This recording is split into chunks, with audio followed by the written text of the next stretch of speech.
The chairman, House of Representative Committee on Power, Honorable Victor Nwokolo, says without the change in tariff, the industry will lack the required capital to bring the needed change in the power sector. Honorable Nwokolo said this at a meeting with stakeholders in Abuja, while noting that the increase in tariff has been overdue since 2022 following the population expansion in the country. Honorable Nwokolo says although the committee has not fully agreed with stakeholders on the appropriate tariff to be charged to consumers, but it plans to get more inputs and to find out the possibility on whether gas can be sold in Naira, which is currently sold in dollars. It's true. Or greater part of Nigerians, 60% don't know NEC.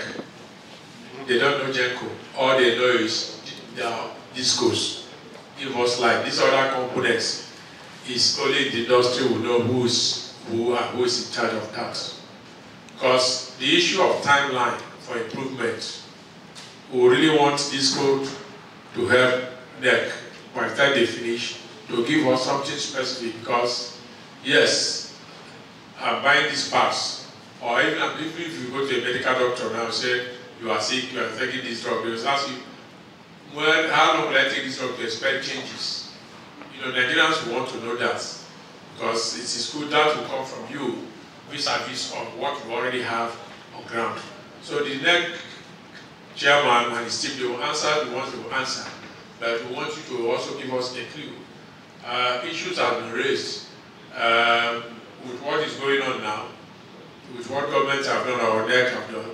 It means that the power industry will now become bankable. If they become, as it's going to be as it is, so that let's know the projection you are doing to solve the problems of no meter or estimated bidding. These are the things we want you to address.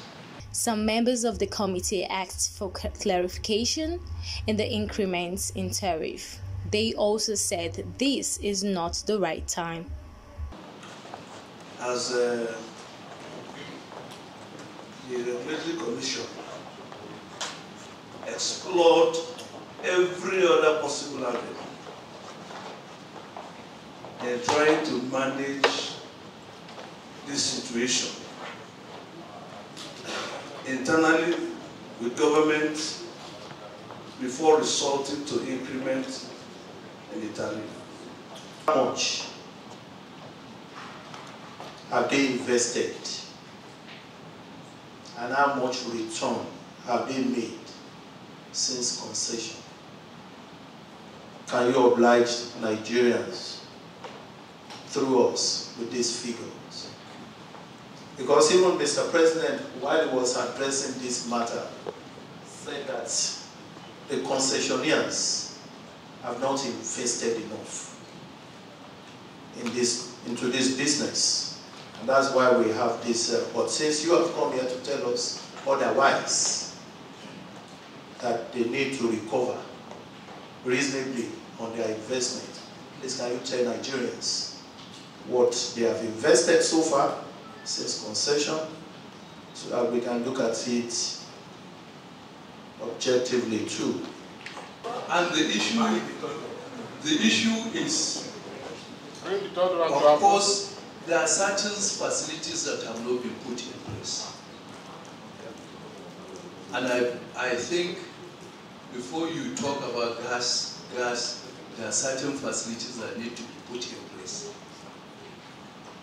That is my own advice and my own, open all the meetings we have had about this issue. Chairman of the Nigeria Electricity Regulatory Commission, Sanusi Garba, said that the Nigerian government will have to cough out a whopping 3.2 trillion as subsidy for the electricity sector in 2024 if the recent increase in tariff is to be reversed. The market was heading to a very big ditch. The weighted average cost of energy from MBET to discos was or is still 6.5 cents per kilowatt hour. At the time we did the increase, this minor review, actually is a minor review because for 15% of customers, 6.5 cents times 1,400 is about 100 naira.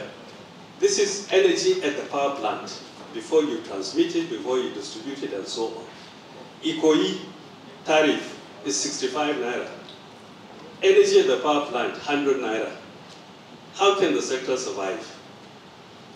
Especially when the difference is not funded.